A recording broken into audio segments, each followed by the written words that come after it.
అందరికీ నమస్కారం. నేను మీ కిరాకార్పేని. 2019 నుంచి 2024 మధ్యన అధికార మదంతో, అధికార గర్వంతో, అధికార అహంకారంతో చాలా మంది ఎగిసిపడ్డారు, ఎగిరిగిరి పడ్డారు. అందులో ముఖ్యంగా చాలా మంది ఉన్నారు. అంబటి రాంబాబు కావచ్చు, వల్లభనేని వంశీ కావచ్చు, కొడాల నాని కావచ్చు, పేరు నాని కావచ్చు, రోజారెడ్డి కావచ్చు, సిరెడ్డి కావచ్చు, పజ్జు ప్రభాకర్ కావచ్చు, పోసాని కృష్ణమురళి కావచ్చు. వీళ్ళందరితో పాటు ఇంకొక వ్యక్తి ఉన్నాడు, బోరుగడ్డ అనిల్. నోరు తెరిస్తే నారా చంద్రబాబు నాయుడు గారిని, లోకేష్ గారిని, పవన్ కళ్యాణ్ గారిని, మిగతా సంబంధించినటువంటి నాయకుల్ని, ఇంట్లో ఆడవాళ్ళని ఎంత దారుణంగా మాట్లాడినాడో నేను ప్రత్యేకంగా చెప్పనక్కర్లేదు. కర్మ సిద్ధాంతం అంటూ ఉంటారు.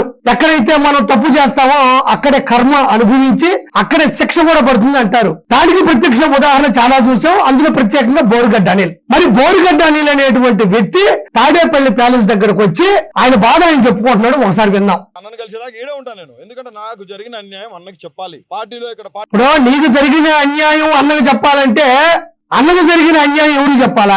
అన్న దృష్టిలో అది అన్యాయం, ప్రజల దృష్టిలో అది న్యాయం. సొంత చెల్లిని, కన్న తల్లిని బయట దోసేసినాడు. సొంత బాబాయిని పైకి లేపేసి సునీతమ్మ గారిని అనాథం చేశాడు. ఆంధ్ర రాష్ట్రాన్ని 14 లక్షల కోట్ల అప్పుల్లో ముంచేశాడు. అలాంటి వ్యక్తి ఆయనకు అన్యాయం జరిగిందని తిరుగుకుంటా ఉన్నాడు. ఆయన ఎవరు చెప్పుకోవాలా? నువ్వేమో తాడేపల్లి ప్యాలెస్ దగ్గరకు వచ్చావు, ఆయనేమో యహంకా ప్యాలెస్ దగ్గర ఉన్నాడు. ఎవరు చెప్పుకోవాలా అని ఇక్కడ పార్టీ ఆఫీస్ లో ఏం జరుగుతుందో అన్నకు చెప్పాలి. జెండా పట్టుకొని రోడ్డు మీదకి వచ్చి కష్టపడి తిరిగి చెప్పులు లేకుండా జగన్మోహన్ రెడ్డి గారి కోసం స్లోగన్స్ ఇచ్చుకుంటా ర్యాలీలు చేస్తే తెలుసుద్ది.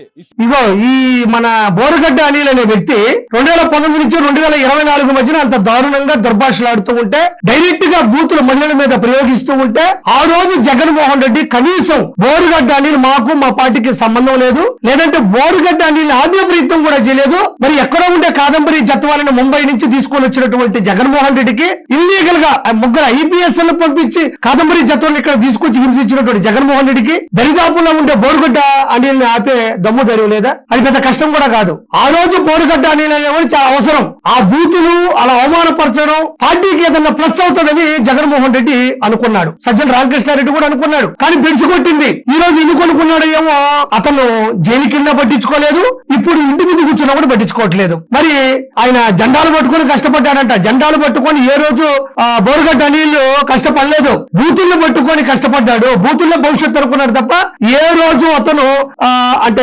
సమన్వయపరుచుకుంటూ న్యాయంగా బతకలేదు. ఇస్త్రీ గుడ్డలు వేసుకొని నలుగుకుండా సజ్జల రామకృష్ణ లోపల కూర్చుంటే పని అవుతుందా? అంటే నేను అనేది ఏంటంటే, అందరూ పార్టీ ఆఫీస్ లో పోతున్నారు సంతోషంగా, నన్ను ఎందుకు ఆపుతున్నాడు అంటే, నిన్ను ఎందుకు ఆపుతారు నువ్వు చెప్పాలా? మరి ఆ రోజు బూతులు మాట్లాడేటప్పుడు వాళ్ళు నిన్ను ఆపుంటే ఈ రోజు నువ్వు ఆపేవాళ్ళు కాదు. అవి కూడా వినిపిస్తాను. ఎంత దారుణంగా, ఎంత ధైర్యంగా అటాక్ చేస్తూ, ఫోన్లు చేస్తూ, బెదిరిస్తూ, ఎదిరిస్తూ నువ్వు చేసిన ప్రవర్తన అంతా ఇంత కాదు. ఆ రోజు నీ నోరుని గానా, నీ బిహేవియర్ ని గానీ నువ్వు ఆపుకొని ఉంటే ఈ రోజు నువ్వు ఆపరు. గుంటూరులో ఉన్న 4 నాయకుల కోసం ఆపుతున్నాడు ఆయన, బాపట్లో ఉన్న ఒక నాయుడు కోసం ఆపుతున్నాడు. నువ్వు ఏం ఆపగలవు? ట్రై చేయి, నువ్వు ఎంత చేస్తావు చెయ్యి. అంటే ఇంతకుముందు కూడా ట్రై చేయి అనే మాటలు వాడేవాడు, దాంతో పాటు కొన్ని బూతులు జోడించేవాడు.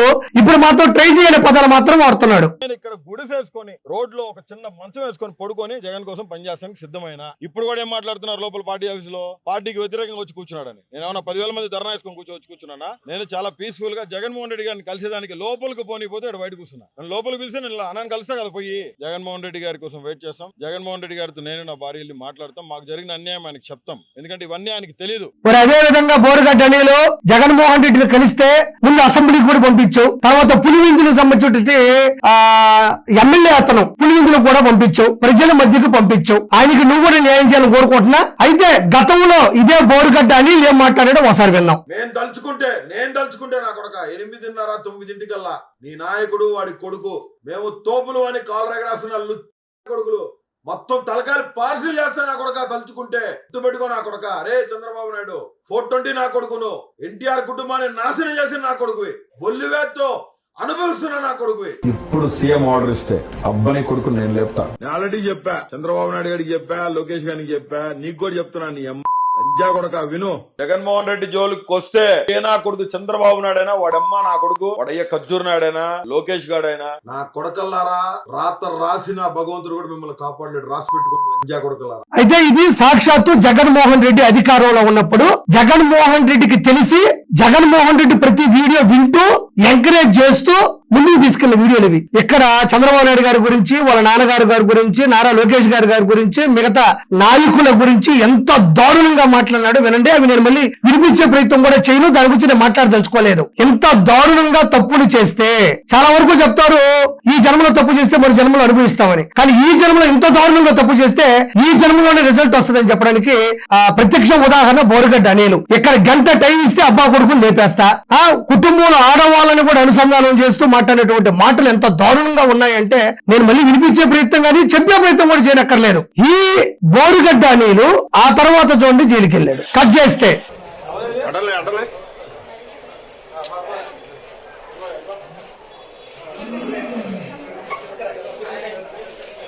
జగన్మోహన్ రెడ్డి ఎవరినైనా నమ్మాలి అంటే అక్కడుండేటువంటి క్వాలిఫికేషన్ ఏంటంటే కార్యకర్తగా కష్టపడడం, పథకాలని జనాలకు చెప్పడం, ఓటర్లకి చైతన్యపరచడం కాదు.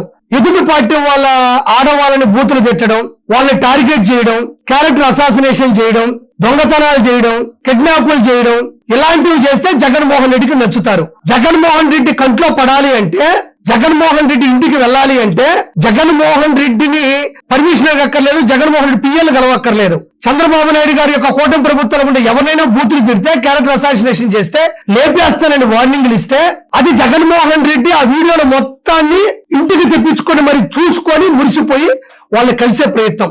అది తెలిసిన బోరుగడ్డ అనిల్, అది తెలిసిన పంచప్రభాకర్, అది తెలిసిన శ్రీరెడ్డి, వీళ్ళందరూ కూడా కేవలం ఇవన్నీ చేసింది మనం ఇలా చేస్తే జగన్ ఇష్టపడతారు, మనం పిలిపిస్తాడనే. జగన్కేంటి రానున్న 30 సంవత్సరాలు మనదే ప్రభుత్వం, మన కాదు ఇంకో ప్రభుత్వం రాదు, జనాలు మనల్ని అమితంగా ఇష్టపడుతున్నారు కాబట్టి మనం ఏం చేసినా జనాలు ఆమోదిస్తారు. వీళ్ళేంటి మనం బూతులు మాట్లాడితే, అబద్ధాలు మాట్లాడితే, ఎదుటి వాళ్ళని హింసిస్తే అన్ని ఇష్టపడతాడు, మనల్ని పిలిపిస్తాడు. ఈ రెండు లాజిక్ల ప్రకారమే ఇవి జరిగినాయి. మరి ఈ విధంగా మాట్లాడినటువంటి వ్యక్తికి కర్మ సిద్ధాంతం ఎలా అయిందంటే జగన్మోహన్ రెడ్డి ఇంటి ముందు నిలబడుకొని జగన్మోహన్ రెడ్డిని అడుక్కుంటున్నాడు. కాబట్టి ఇలా చాలా మంది ఉన్నారు. రానున్న రోజుల్లో అదే జగన్మోహన్ రెడ్డి ముందు మీరు అయా ఇక్కడ నేను చెప్పేది ఒకటే, సొంత చెల్లి కన్న తల్లి రక్త సంబంధికులుగా న్యాయం చేయలేకపోయాడు. ఆయన కోసం బూతులు తిట్టి, ఆయన కోసం బండ బూతులు తిట్టి దారుణాది దారుణమైన దుర్భాషలాన్ని నీకెందుకు న్యాయం చేస్తాడు? కాబట్టి ఒకసారి ఆలోచించాలి మనస్ఫూర్తి కోరుకుంటూ.